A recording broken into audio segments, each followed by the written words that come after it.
This is the Honda Civic, and you probably already know everything about it. It won our Car of the Year last year and is available as a stylish coupe and a practical hatchback. But you know what? This isn't the fun-to-drive sporty Civic that you know and love. And a Honda Civic Si might be a ways off.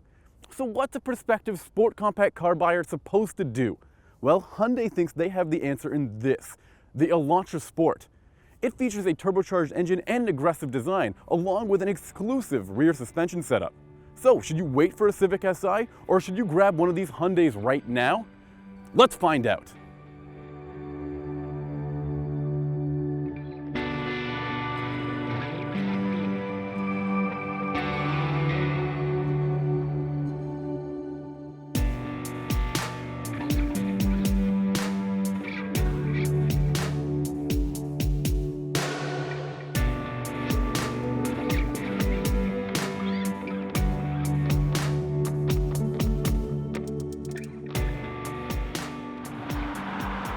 Let's start with a recap of the benchmark, the Honda Civic. At first glance, it looks a bit larger than the Elantra and is actually about 3 inches longer, but isn't as tall or wide. The Civic is also a bit lighter.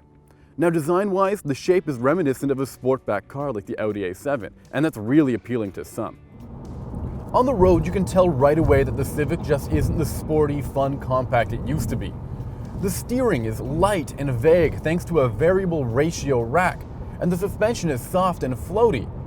Even then, the car does come with a brake vectoring system that'll help rotate the car when you drive it aggressively. But would you really want to? I mean, under the hood is a 1.5-liter turbocharged 4-cylinder engine that makes 174 horsepower and 162 pound-feet of torque. But you know what? If we forget about all that sporty stuff, the CVT and this engine work really well together. I mean, the fuel economy that you achieve in this car is fantastic. We never saw below 30 miles per gallon, and that's really impressive considering how aggressively we tried to drive it. Also, one of the other added benefits of this CVT transmission is how when you're cruising on highway speeds, how quiet it is. That's really well appreciated.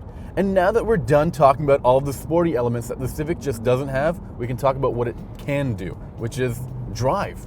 And it can drive really well. It's easy to drive, it's got great visibility, it's soft and comfortable, and I can live with this car every single day. But I'm just not gonna have a blast driving it. But while we're talking about the livability of this car, you can't forget the interior. I love how spacious this car is, and it also has a place for everything. There's pockets, there's cubby holes, there are shelves for your smartphone. That's awesome, and it really helps this car turn into like a mobile locker, something that you can really live out of. Now, what car buyers will really appreciate about this car is the amount of technology you can get. Not only do I mean in-car technology, like this infotainment system that comes with Android Auto and Apple CarPlay, but there's also a ton of great driver assistance features. There's the great Honda Lane Watch feature, and there's even adaptive cruise control and forward collision warning. That adaptive cruise control can even bring your car to a complete stop. That's awesome stuff, and people are going to really appreciate that in a low-priced compact car like this. And here we have the Elantra Sport, which is new for this year. The Korean car has a bit more of a traditional look, but it's still sweet looking, especially in this sport trim. In case you didn't notice the turbo badge on the grille, the Sport model also comes with a unique looking front and rear bumper when compared to the normal Elantra. There's also sleek side sills and skirts that keep this car looking aggressive.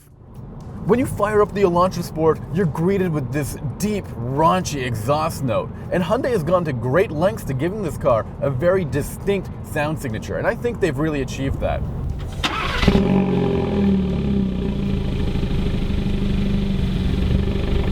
But everything else about this car reminds me of the old Civic Si that I remember growing up with. It is fun to drive, it's good looking, and it's an absolute blast.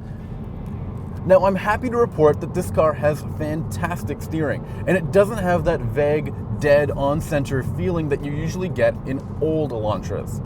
And paired to that good steering is a fantastic suspension setup, and it all starts with that rear suspension, which is now a multi-link independent setup, as opposed to the old semi-independent setup. Yes, it's stiffer, but it's not uncomfortably so. This car can still be driven hard, and not just on the racetrack or something, but every single day. Everything about the Elantra Sport has been beefed up in comparison to the regular Elantra. It has a thicker stabilizer bar, it has bigger brake rotors, and there's a shorter final drive ratio. And let's talk about the drivetrain in this car. Under the hood is a 1.6-liter turbocharged engine that makes 201 horsepower and 195 pound-feet of torque. Those are huge upgrades over what you get in the normal Elantra and what you find in the turbocharged Honda Civic. And paired to that awesome turbocharged engine is a honest, true-to-form manual transmission. This is a 6-speed unit, and it's excellent to use. Now, you can also get the Elantra Sport with an automatic. That's a dual-clutch unit, and that's the one you're going to want to get if you think about fuel economy. That model is actually 4 miles per gallon better in terms of fuel economy when it comes to combined driving schedules. But you know what? No matter what transmission you get in the Elantra Sport, it just can't keep up with what you do get in this Civic. But now, you know what? Let's talk about the interior of this car, which is kind of neat looking thanks to all of these really sporty red accents. But you know what? In comparison to the Civic, it's a little bit more of a conservative design. And the Elantra Sport just doesn't really hold a candle to the sort of in-car technology that the Civic offers. Sure, there's Android Auto, and you can get a premium package with navigation, but it's missing a few driver assistance features like adaptive cruise control, and it doesn't have that neato Honda Lane Watch feature. So it clearly shows that Hyundai is looking for a different kind of buyer than Honda is with its Civic. The driver of a Elantra Sport is someone who's going to enjoy driving, someone who can drive a manual transmission and they can have fun with it, and they don't care about all of those amenities that are offered in the Honda Civic.